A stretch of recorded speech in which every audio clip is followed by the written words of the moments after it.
거네요. 플러스 이런 식으로. 그래서 우리가 서비스 수지에는 일단 여행 들어가고요. 그 다음에 우리가 뭐 요즘 택배도 있지만 국제 택배도 있죠. 국제 운송. 그래서 운송에 관해서 교통통신, 보험 이런 것들이 서비스 수지에 들어가요. 자, 이번에는요. 우리가 소득수지라고 해요. 소득수지. 특히 본원소득수지 이렇게 얘기하는데 소득이라는 건 외국에서 돈을 벌어온 걸 얘기해요. 근데 꽁돈이 아니라 공짜 돈이 아니라 내가 뭔가를 했기 때문에 버는 거예요. 예를 들면 류현진 선수가 미국에 가서 야구를 열심히 해서 돈을 벌었어요. 자, 그거는 노력해서 벌은 거죠. 그죠? 쉽게 얘기하면 야구 선수로 일해서 번 거잖아요. 이런 돈을 소득수지로 구분하는 거예요. 본원 소득수지. 공짜가 아니라 대가로. 아니면 제가 투자를 했어요. 외국에다 투자를 할 때 배당금을 받았어요. 이것도 꽁돈이 아니에요. 배당금이. 내가 투자 안 했으면 받을 수 없는 돈이죠. 내가 나름대로 전략적으로 투자를 해서 그거에 대한 대가로 받은 거예요. 어쨌건 내 노력의 대가인 겁니다. 투자에 대한 대가, 노동, 열심히 일한 거에 대한 대가, 아니면 돈을 빌려줬어요. 그래서 이자를 받았어요. 그것도 대가예요. 내가 돈 빌려줬기 때문에, 내가 뭔가를 했기 때문에 받는 겁니다. 자, 이게 다 보는 소득수지예요. 노동이나 자본의 그 거래 결과, 그래서 해외에 투자해서 얻은 소득이라든지 다 뭔가를 해서 받은 거지. 이게 절대 공짜가 아니에요. 투자라는 걸 했기 때문에 받는 거예요. 그래서 다시 임금, 월급이나 이자나 주식, 배당금 다 뭔가를 해서 뭔가를 했다라는 게 전제예요. 그런데 왜 자꾸 그걸 강조하냐면 진짜 공짜로 받는 돈도 있거든요. 이전 소득수지. 이게 바로 꽁돈이에요. 공짜로 받는 돈. 어떤 게 공짜냐면요. 자, 우리 아프리카가 너무 가난해요. 너무 불쌍해요. 우리나라에서 한 1조 도와줬어요. 자, 1조가 나갑니다. 나갔죠? 이거 받을 거 아니죠? 도와준 거잖아요. 자, 그러니까 이건 나간 돈인데 공짜로 대가 없이 준 거니까 이런 게 이전 소득 수지예요. 그래서 아무런 대가 없이 무상으로 공짜로 받을 거 생각 안 하고 주는 돈입니다. 정부끼리 나라끼리 뭐 어려운 나라 이렇게 도와줄 때 있자 무상 원조, 뭐 아니면 지진 나고 이렇게 막 피해 입은 나라 이렇게 도와주잖아요. 국제사회에서. 아니면 기부금, 재외교포, 송금 이런 것들이 대가 없이 일단 보내는 거다. 주고받는 거. 그래서 우리가 일단은 물건을 수출했다. 그럼 돈을 벌어온 거고, 우리가 수입을 했다. 그러면 물건 사왔으니까 돈이 나가는 거죠. 자, 이런 식으로 상품이 왔다 갔느냐, 서비스가 왔다 갔느냐, 어떤 이런 노력에 의한 대가들이 왔다 갔느냐, 아니면 진짜 꽁돈이 왔다 가느냐, 그죠? 이런 걸로 경상수지를 구분하고요. 자, 이번에는 자본금융계정은 자본이 왔다 갔다, 주로 돈이 왔다 갔다 하는 건데, 예를 들면 이제 자본수지에는요, 해외 이주비, 아니면 특허권이나 상표권 매매할 때, 그리고 여러분은 외국에서 돈을 빌려올 때도 있어요. 우리나라가 옛날에는 진짜 많이 빌렸죠. 우리 가난할 때는 이제 그걸 차관이라고 해요. 차관을 도입한다. 자, 외국에서 돈을 빌려오는 거, 우리가 외국에 돈을 빌려주는 거, 이런 것들은 금융계정이라고 하는 거예요. 아니면 우리나라에다가 누군가 투자할 수 있죠. 해외에서 우리나라에 뭐 공장을 세우고 이렇게 투자를 할 수도 있고, 우리가 반대로 투자를 할 수도 있고, 자, 아니면 뭐 증권 같은 거 투자를 할 수도 있고요. 이런 것들이 금융계정입니다. 그래서 자, 경상수지와 이 자본금융계정, 이걸 다 합해서 국제수지라고 하는 거예요. 자, 그러면 우리가 이런 표현을 쓸 때가 있어요. 지금 뭐 경상수지 흑자네, 경상수지 적자네. 흑자는 뭐예요? 우리가 더 플러스라는 거죠. 나간 돈보다 들어온 돈이 많은 거야. 그렇죠? 그래서 우리가 수출은 한 500 했는데 수입은 200밖에 안 했어요. 그러면 한 300 남는 거죠. 그렇죠? 이런 식으로 그럼 흑자예요. 근데 반대로 경상수지 적자는 나간 돈이 더 많은 거예요. 수출은 200밖에 못 했는데 그다음에 수입은 한 1000 했어요. 네, 그러면 우리가 완전히 800 정도 적자 마이너스잖아요. 그러니까 이런 게 적자입니다. 계산해 봤을 때 플러스가 되면 흑자인 거고 마이너스는 적자입니다. 자, 그런데 만약에 경상수지 흑자다. 흑자가 좋아요? 적자가 좋아요? 물론 적자보다 흑자가 좋아요. 그죠? 뭐 마이너스보다는 플러스 번개 많은 게 좋은 거죠. 근데 제일 좋은 건 0이 제일 좋아요. 플러스 마이너스 했을 때 0이 되는 게 사실 제일 좋다고 해요. 이론적으로는, 경제 이론에서는. 자, 그럼 왜 그러냐? 일단 흑자가 된다는 건 우리 수출이 잘 된다는 거예요. 그렇게 생각하세요? 우리가 흑자가 됐어? 수출이 잘 됐구나. 수출이 잘 됐다는 건 물건을 많이 외국에 파는 거죠. 그럼 물건을 많이 만들어야 되죠. 그럼 회사가 바쁘겠네요. 생산 많이 하고 일자리가 많았겠네요.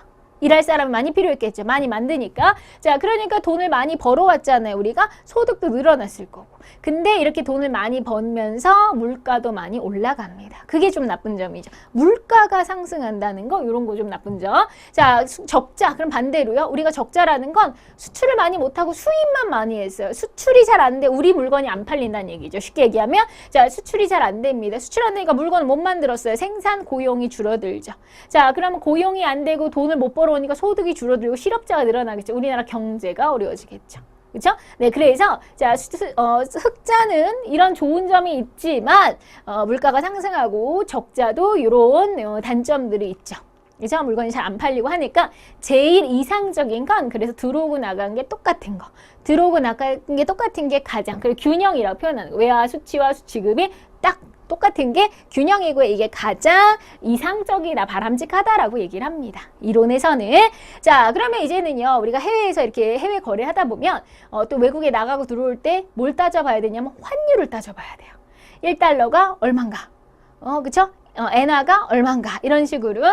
그래서 우리가 환율이라고 하는 건요, 교환 비율을 줄임말이에요. 교환. 교환. 왜냐면 우리나라 돈을 왜냐면 해외여행 가실 때 여러분 미국 여행을 간다.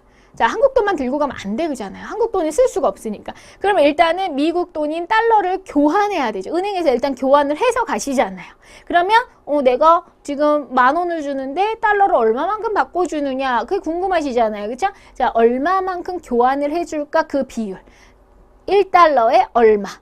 이런 식으로 1,000원에 얼마 이런 식으로 자 그렇게 외국 돈이랑 우리나라 돈에 교환하는 비율을 환율이라고 하는 거예요. 근데 이제 환율이 늘 똑같지가 않잖아요. 어떤 날은 1달러에 1,000원이었는데 어떤 날은 막 1,200원, 어떤 날은 막 900원 왔다리 갔다리. 그렇죠? 자, 환율은 그러면 변하네요. 가만히 있지 않고 이게 가격이 왔다리 갔다리 하네요. 자, 환율은 변합니다. 환율은 그러면 왜 변할까? 왜 변할까? 자, 그게 바로 외화의 수요와 공급 때문에 왔다리 갔다리 합니다. 왔다리 갔다리. 외화의 수요와 공급 때문에. 자, 이게 무슨 소리냐? 자, 이거를 제가 이렇게 비유해 볼게요. 과자하고 똑같습니다. 과자하고 똑같은데. 자, 지금 마트에 가셨어요. 마트에 가실 때 과자. 자, 과자가 있습니다. 허니버터칩. 아, 요즘은 그래 많이 풀렸는데 옛날엔 진짜 못 샀죠. 그렇죠? 그래서 막 엄청 그 과자 때문에 난리가 있었잖아요. 얼마 전에. 자, 이 허니버터칩이라는 과자를 해볼게요. 자, 이 과자가 너무 인기가 많네요. 사람들이 너도 나도 이 과자를 사러 과자 주세요, 과자 주세요 막 이래 난리가 나요. 자, 이 과자 가격 어떻게 될까요? 이렇게 찾는 사람이 많은데 비싸지죠. 인기가 많으면 비싸집니다. 과자 주세요, 과자 주세요. 이러면 비싸지는 거예요. 근데 아무도 이 과자에 관심이 없어요. 인기가 없어요. 가격 인기 없으면 떨어집니다. 그쵸? 그게 원래 경제 원리잖아요. 그쵸? 막 인기가 많으면 비싸지는 거고, 인기 없으면 떨어지는 거고, 물건값이라는 게 그렇습니다. 근데 반대로, 이번에는, 이 가게에 이 과자가 너무 귀해요. 뭐 한두 개밖에 없어요. 그럼 공급이 별로 없는 거죠. 네, 그럼 몇 개 갖고 있질 않으니까 당연히 이게 귀해지면서 비싸지죠. 그런데 공장에서 엄청 많이 풀어가지고 과자가 막 넘쳐나요? 뭐 엄청 많아요? 자, 그럼 귀하지 않잖아요. 귀하지 않으면 그만 흔한 거니까 흔한 건 가격이 떨어집니다. 귀할수록 많이 찾을수록 가격은 비싸지는 거야. 당연한 얘기죠. 자, 이거를 그대로 환율에다 적용을 해볼게요. 자, 환율을 이제 외국 돈이라고 해볼게요. 외국 돈이 과자입니다. 여러분 지금 달러가 과자라고 생각해 보세요. 자, 그러면 우리 마트는 은행이에요. 자, 은행에 가서 달러 주세요, 달러 주세요 하면 어떻게 돼요? 달러 값이 올라가요. 과자 주세요, 과자 주세요 올라가잖아요. 인기가 많으면 달러 주세요, 달러 주세요. 달러 값이 올라갑니다. 근데 달러를 찾는 사람이 없어요. 떨어지죠. 자, 이번에는 우리나라의 은행에 달러가 엄청 많아요. 쌉니다. 자, 근데 은행에 달러가 별로 없어요. 비싸집니다. 그래서 환율이 왔다리 갔다리 하는 거예요. 그게 환율이 변한 이유입니다. 그래서 자, 우리가 외환시장에서 외화의 수요와 공급 달러 주세요, 주세요, 주세요. 외화의 수요. 이게 주세요 한 사람이 많냐 적냐에 따라서. 그 다음에 은행이 달러를 많이 갖고 있느냐 조금 갖고 있느냐 공급에 따라서 달러가 왔다리 갔다리 하는 겁니다. 외화의 수요와 공급. 자, 그럼 이걸 한번 생각해요. 왜 달러를 달라고 해요? 달러가 필요하니까. 뭐 언제 필요해요? 외국 여행 갈 때. 그쵸?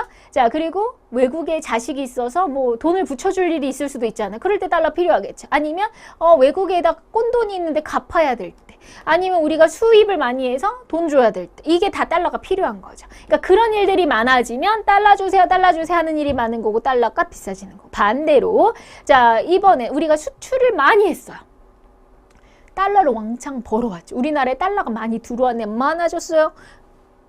이게 바로 우리나라로 달러가 들어올 때인 거죠. 그렇죠? 외국 사람이 우리나라에 많이 여행을 왔어요. 한류 열풍으로 막 우리나라 엄청 옵니다. 자, 그럼 달러를 많이 들고 오죠. 자, 외국 돈이 많아지죠. 그럼 공급이 많아지는 거예요. 공급이라고 하는 건 쉽게 얘기하면 우리나라에 돈이 들어오는 거고요. 수요는 돈이 나가는 거예요. 아셨죠? 나갈 일이 있을 때 돈이 나가는 거야. 돈이 나갈 일이 있을 때 반대로 우리나라에 외국 돈이 들어오는 경우가 공급입니다. 이렇게 그걸 따져보면 돼. 그래서 지금 돈이 많이 나가는구나. 쓸 일이 많구나. 수요가 늘겠구나. 네, 공급이 외국 사람이 우리나라 많이 돈을 들고 오는구나. 그럼 공급이 많아져서 환율이 좀 낮아지겠구나. 이렇게요. 왔다리 갔다리. 이게 원리입니다. 자, 그러면 한번 예로 한번 설명을 해볼게요. 자, 이거 보이세요? 2014년에는 1달러가 1,000원이었습니다. 근데 2017년에 1달러가 1,500원이고요. 자, 그 다음에 2000년에는 1달러가 500원이라고 가정을 해볼게요. 그러면 달러가 1,000원이 1,500원 된 건 비싸진 거네요. 그쵸? 네, 과자가 1,000원이 1,500원 된 거잖아요. 그렇게 생각하면 비싸진 거잖아요. 환율 상승이라고 하는 거예요. 이런 경우를 환율 상승. 근데 1,000원이 500원 됐다? 환율이 많이 거꾸로 간다면 하락된 거죠. 그렇죠? 환율이 떨어졌구나, 하락됐구나. 환율 하락, 환율 상승. 됐죠? 1,000원이 500원 되면 환율은 떨어진 거고 1,000원이 1,500원 되면 비싸진 겁니다. 그러면 우리가 이렇게 생각하셔야 돼요. 자, 외국 돈이 싸졌잖아요. 환율이 하락된 건 반대로 우리나라 돈, 원화 가치라는 건 우리나라 돈을 얘기하는 거 반대예요. 반대의 법칙인데 환율이 비싸지면 우리나라 돈의 가치는 떨어지고요. 환율이 떨어지면 우리나라 돈의 가치는 반대로 올라갑니다. 이렇게 올라가요. 자, 그래서 이게 반대인데 원화 가치는 상승. 반대죠? 자, 환율 상승, 원화 가치는 하락. 무슨 일이 벌어지는지 상상을 해보세요. 여러분, 이 경우에 여러분 혹시 나이키 운동화라고 해볼게요. 나이키 운동화 미국 거니까. 자, 나이키 운동화가 10만 원이 한 켤레 10만 원입니다. 아, 비싸죠. 근데 너무 갖고 싶었던 나이키예요. 자, 근데 그게 지금은 10만 원에 사는 상황입니다. 근데 자, 이 나이키 운동화가 환율이 1,500원이 되면 15만 원을 줘야 되는 거예요. 환율이 비싸졌으니까 15만 원. 똑같은 운동화인데 운동화가 바뀐 건 없는데 환율이 비싸지는 바람에 졸지 5만 원을 더 줘야 되는 거죠. 근데 환율이 500원이 돼요. 그러면 한 켤레 5만 원이 되는 거야. 아싸 이거죠. 그렇죠? 되셨죠? 아니 운동화가 바뀐 건 없어요. 환율 때문에 가격이 5만 원이야 10만 원이 15만 원인 거예요. 운동화 똑같은데. 그래서 우리가 전략을 잘 세워야 됩니다. 자, 여러분 언제 사실래요? 나이키 운동화 쌀 때. 그쵸? 이럴 때가 기회잖아. 이거 못하러 비싸게 사요. 쌀 때 사는 게 좋지. 자, 그럼 기회다. 이때는 수입을 많이 합니다. 아, 수입품이 싸잖아요. 환율이 하락하면 수입품이 싸다. 이때야. 자, 그러면 수출은 잘 안 돼. 수입만 많이 합니다. 왜? 우리나라는 상대적으로 미국게 싸지면 우리나라가 상대적으로 비싸진 효과가 생기는 거야. 원화 가치가 상승. 그래서 우리는 수출은 안 되고 수입만 많이. 왕창 수입을 하는 거죠. 자, 그러면 우리가 수출은 안 되고 수입만 하니까 무역 적자네요.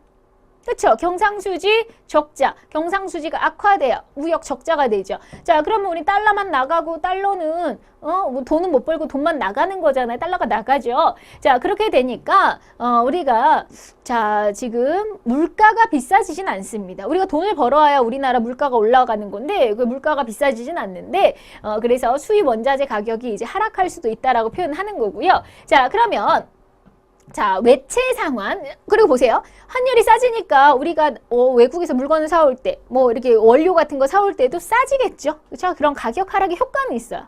자, 근데 이제 이때 좋은 점과 나쁜 점도 생각해 보셔야 돼요. 자, 그러니까 이때는 뭐 수입하는 건 너무 좋겠죠. 대신 수출업자들이 너무 타격을 입겠죠. 수출이 잘 안 되니까. 그렇죠? 수출업자 타격을 입고 해외여행 가는 건 좋겠네요. 싸니까. 그렇죠? 해외여행 이때 가시고 그다음에 만약에 우리가 외국한테 돈을 빌렸어요. 그럼 언젠간 갚아야 될 텐데 쌀 때 갚으면 좋죠. 외채 상환, 외채를 외국 돈을 다시 갚을 때 이렇게 좀 쌀 때 갚으면 부담이 줄어들 테니까요. 자, 그리고 외국인들이 한국 방문 별로 안 할 거야. 우리나라가 외국 여행 많이 가겠지만 반대로 아까 반대라고 했죠. 외국 사람이 볼 때 우리나라는 물가가 비싸졌거든요. 그러니까 우리나라 돈의 가치가 비싸지니까 우리는 싸지만 걔네들은 한국 올 때는 환전할 때 비싼 거예요. 그렇기 때문에 한국 방문을 안 할 겁니다. 이건 또 나쁜 점이 한국 입장에서. 그러니까 다 좋은 점과 나쁜 점이 생겨요. 그럼 반대로 이번 비싸졌어요. 자, 나이키 운동화 10만 원, 15만 원. 아, 안 사죠. 아, 이때 안 사. 비싸. 자, 그러면 수입이 줄어요. 자, 대신 반대로 우리나라 물건이 싸지는 효과가 생겨요. 그러면 외국 사람들이 볼 때, 한국 물건 싸다. 한국 거 사야지. 수출이 완전 잘 되죠. 무역 흑자입니다. 경상수지가 막 좋아져요. 자, 근데 이제 우리가 환율이 상승하면 우리가 특히 석유 같은 거 많이 사는 나라인데 올라가죠. 그 다음에 우리가 원료가 없어서 원료 참 많이 사온 나라인데 자, 수입 원자재 가격이 상승해요. 그런 것 때문에 우리 물가가 올라갑니다. 그렇죠? 또 상대적으로 뭐 수출이 잘 되는 건 좋지만 또 물가가 올라가네요. 자, 그러면 만약에 이때 우리가 외국에다 돈을 갚아야 된다면 부담스럽겠죠. 비싼데. 해외여행 갈 때 너무 비싸죠. 환율이 너무 비싸니까. 자, 근데 반대로 또 수입업자도 장사가 잘 안 되겠네. 수입해서 돈 버는 사람들은 수입이 안 되니까. 대신 수출은 잘 되니까. 수출업자는 돈 벌고. 자, 그리고 외국인의 한국 방문 여행은 늘어나겠죠. 그래서 환율이 상승했다고 무조건 다 뭐 해외여행 갈 땐 나쁘지 무조건 다 나쁜 게 아니고요. 수출은 잘 되고요. 외국 여행객이 많이 들어오는 거고요. 그 다음에 환율이 하락되면 뭐 우리가 여행 가고 이럴 땐 좋겠지만 또 나름대로 수출이 안 되고 이런 단점이 생기는 거예요. 그러니까 어떠한 상황에서 다 장단점이 생기는 거죠. 그래서 너무 한쪽만 뭐 하락했다. 상승했다. 무조건 그게 좋은 게 아니라 제일 균형적인 게 제일 좋은 거예요. 아까도 무역 적자냐 흑자냐 얘기할 때 뭐 흑자라고 다 좋다고 얘기하지 않고요. 균형이 제일 좋다라고 경제는 얘기하는 겁니다. 그래서 우리가 환율에 대한 이야기를 해봤어요. 자, 그러면 지금은 세계화 시대입니다. 무한 경쟁 시대다 엄청 얘기하잖아요. 그죠? 자, 이런 세계화 시대 무한 경쟁 우리 기업이 참 살아남아야 할 텐데요. 자, 그때 우리가 좀 알아야 될 그 국제 기구들이 있습니다. 요즘에 무한 경쟁을 부추겨요. 자, 국가들이 무한 경쟁해라. 국가들이 간섭하지 말고 내버려둬서 기업끼리 경쟁하게 해라. 자, 그걸 부추기는 곳이 WTO입니다. WTO가 세계무역기구예요. 자, 세계무역기구 WTO. 그래서 자유무역을 활성화하는 것을 좋아합니다. 그래서 무역을 자유롭게 해라. 그리고 나라끼리 분쟁이 생기면 자, 좀 나서죠. 그래서 글로벌 국가들이 이제 자유무역을 하고자 하는 취지에서 만들었고요. 그래서 무역 장벽을 없애라. 나라끼리 이런 거 이런 걸 원해요. WTO는. 불공정 거래는 대신 하지 마라. 무역이 분쟁이 생기면 그걸 조정해주고, 네, 무역에 있어서 필요한 규칙 같은 걸 정해주고, 세계 무역에 관해서 많은 룰들을 정하고 이런 게 WTO입니다. 자, 그런데 제가 예전에 얘기했는데 기억나시나 모르겠네요. 자, 무한 경쟁이 살아남기가 참 어렵죠. 그리고 이 한 나라가 뭐 이 수백 개의 나라가 싸우기 참 어려워서 요즘에는 편 만들기 작업을 한다고 했어요. 끼리끼리. 편 만들기. 국가가 편을 만드는 거예요. 제일 만만한 게 이웃 나라들인 거죠. 막 멀리 있는 나라보다는 근처에 있는 나라들끼리가 뭉치기가 좋아요. 그래서 근처에 있는 나라끼리 팀 플레이를 합니다. 팀을 만들어요. 그것을 지역주의다. 지역끼리 뭉친다. 경제, 블록을 형성한다. 그래서 지역 경제 협력체, 지역에서 경제적으로 협력을 하는 거예요. 그래서 대표적으로 유럽 국가들이 뭉쳐서 EU, 유럽 연합을 만들었고요. 자, 미국, 캐나다, 멕시코 다 옆나라잖아요. 그죠? 캐나다, 미국, 멕시코가 다 옆나라니까 이 세 나라가 묶어서 나프타, 북미, 북아메리카 자유무역 협정을 만들었어요. 이 세 나라가 이제 또 편먹은 거야. 자, 이번에는 동남아시아 국가가 편먹었습니다. 동남아시아 국가연합 아세안. 자, 이번에는 그 태평양을 끼고 이렇게 주변 나라들, 태평양이랑 바다를 끼고 그 에워싼 나라들 아시아 태평양 경제협력체, 그래서 APEC, 우리나라도 가입돼 있죠? APEC. 이런 식으로 자, 인근 국가, 가까이 있는 국가끼리, 지역끼리 아무래도 좀 친할 수 있으니까 이렇게 자기들끼리 지역 간에 서로 좀 왕래도 많고 그러니까 의존도도 높고 그래서 협력이 필요한 국가끼리 뭉쳐서 나름대로 이게 팀플레이를 하고 있는 걸 지역경제협력체. 이게 세계 무역을 하는 그 흐름이에요. 그래서 WTO라는 굵직한 중요한 기구가 있고 또 지역끼리 또 끼리끼리 또 이렇게 뭉치기도 하고 그 다음에 또 요즘에는요. 나라끼리도 이번에는 자, 나라끼리도 우리가 약속을 해요. 자, 그것이 FTA입니다.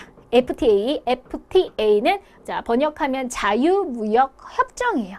자, 우리 한미 FTA, 한중 FTA 뭐 이렇게 들어보셨을 거예요. 자, 우리나라가 FTA를 제일 먼저 체결한 나라가 1호 국가가 칠레예요. 그래서 한국하고 칠레 간에 자, 우리가 FTA를 체결했습니다. 그럼 뭐지? 한국하고 칠레하고 뭐 둘이 무역에 대해서 뭔가 이렇게 약속을 한 거야. FTA. 뭘 약속했다는 걸까? 자, 지금 이것도 우리가 서로 두 나라가 다 물건을 더 많이 팔기 위해서 하는 전략이에요. 자, 이건 어떻게 하느냐면, 그러면 한국하고 칠레 두 나라, 서로 이 두 나라만 관련이 있어. 딴 나라는 필요 없죠? 자, 체결 당사국끼리 약속을 하는데 무슨 약속을 하냐면, 자, 보세요, 여러분. 한국하고 칠레가, 자, 서로 팔고 싶은 게 있을 거예요. 한국은 예를 들면 뭐 옛날부터 자동차를 참 잘 만들으니까 한국은 칠레한테 자동차를 팔고 싶고요. 칠레는 뭐가 유명하냐면 포도가 굉장히 유명합니다. 거봉, 그 포도가 유명해요. 자, 그럼 칠레는 우리한테 포도를 수출하고 싶고 한국은 칠레한테 자동차를 수출하고 싶어요. 그렇죠? 지금 상황은 그렇습니다. 근데 자, 우리만 자동차 수출하는 거 아니잖아요. 뭐 일본도 있을 거고 중국도 있을 거고 수많은 나라들이 자, 칠레한테 자동차를 수출하려고 하면 우리는 경쟁을 해야 되죠. 그때 우리가 칠레하고 약속을 한 거죠. 자, 우리가 모든 나라들은 수출하고 수입할 때 관세를 붙이죠. 세금이 붙어요. 예를 들어서 자, 우리나라 자동차가 1,000만 원입니다. 자, 일본도 1,000만 원짜리 자동차예요. 자, 똑같은 차고요. 똑같은 기능을 가졌다. 그러니까 차나 모든 게 똑같다고 해볼게요. 자, 똑같은 1,000만 원짜리 차인데 관세가 어떤 영향을 하냐면 자, 관세가 원래 칠레가 관세를 20% 붙이는 나라라고 해볼게요.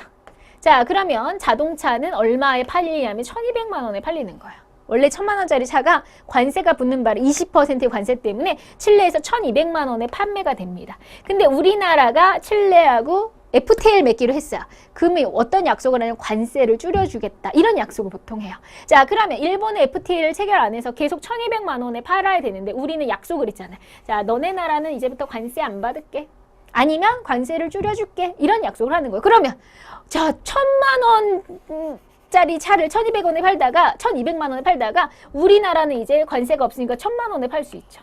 어마어마해지는 거야. 보세요. 똑같은 차인데 일본은 1,200만 원짜리 차고 우리는 1,000만 원짜리 차고 우리께 엄청 잘 팔리겠죠.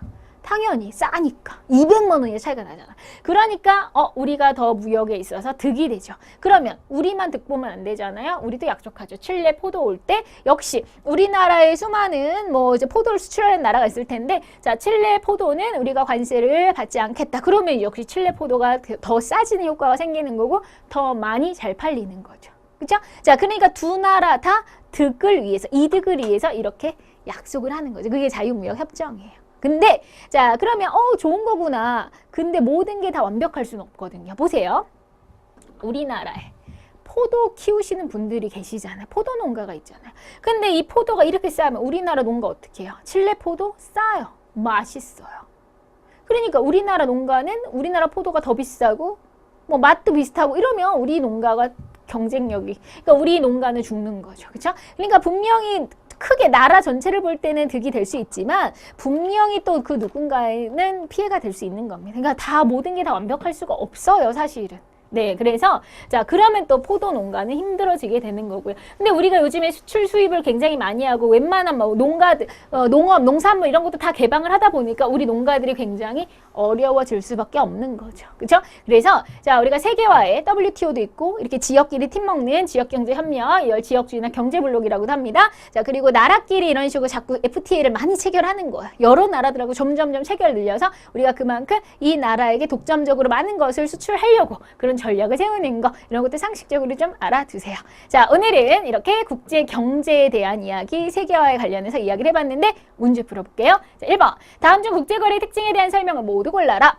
자, 거래에는 관세라는 것이 존재하죠. 국제거래니까. 맞죠? 자, 나라마다 동일한 화폐 아니요. 돈이 다르기 때문에 화폐가 다르고 환율이 생기죠. 전 세계를 대상으로 시장의 규모가 커진다. 맞죠? 자, 이제는 우리가 한 나라에만 파는 게 아니라 막 여러 나라에 파는 거니까 시장 규모가 훨씬 더 글로벌해집니다. 맞고요. 같은 물건이라도 국가마다 생산 비용이 다 같아요? 아니죠. 같은 물건이어도 이 나라가 더 싸게 만들고 이 나라는 더 비싸게 만들 수 있죠. 네, 그래서 생산 비용이 다르니까 자, 가하고 다가 정답이네요. 정답 1번. 자, 2번. 다음에 해당하는 것은 각국은 다른 생산자와 비교해서 상대적으로 저렴한 비용으로 특화해서 교역하면 양국이 모두 이득을 얻을 수 있다. 자, 잘 들어보세요. 두 나라가 자, 상대적으로 저렴하다 그랬어요. 자, 둘 다 잘해도 더 잘하는 거. 그거를 뭐라고 했죠? 전문화라고 그랬죠. 특화해서 나중에 바꾸면. 우리가 다 잘해도 우리가 더 잘하는 거 이제 더 돈을 많이 벌 수 있는 그걸 전문화하고 그럼 얘는 우리가 안 한 거 해서 서로 교환하면 두 나라 다 할 거 생기고 이득 생기죠. 비교 우위라고 하죠. 류현진 선수가 야구만 해라. 요리는 굳이 하지 마라. 그리고 딴 사람한테 요리 시켜라. 그게 더 득이다라고 하는 게 비교 우위. 되셨죠? 자, 3번. 다음 중 국제거래가 확대되고 있는, 요즘에 이제 이렇게 국제거래가 많아지는데 그 이유는 교통과 통신이 발달해서 당연하죠. 다국적 기업도 너무 많죠. 그죠? 글로벌 기업. 자, 무역에 대한 규제를 많이 해서 거래가 확대돼요. 규제를 많이 하면 확대가 안 되고 오히려 줄어들겠죠. 틀렸죠? 자유무역협정 FTA 체결도 많아지죠. 이런 것도 국제거래가 활발해지는 이유죠. 틀린 것은 3번. 자, 4번. 다음의 경우를 잘 설명한 것은 1달러가 1,000원이 1,500원 됐어요. 비싸졌네요. 환율이 상승. 환율이 상승과 반대로 우리나라 돈은 떨어지는, 반대라고 그랬죠?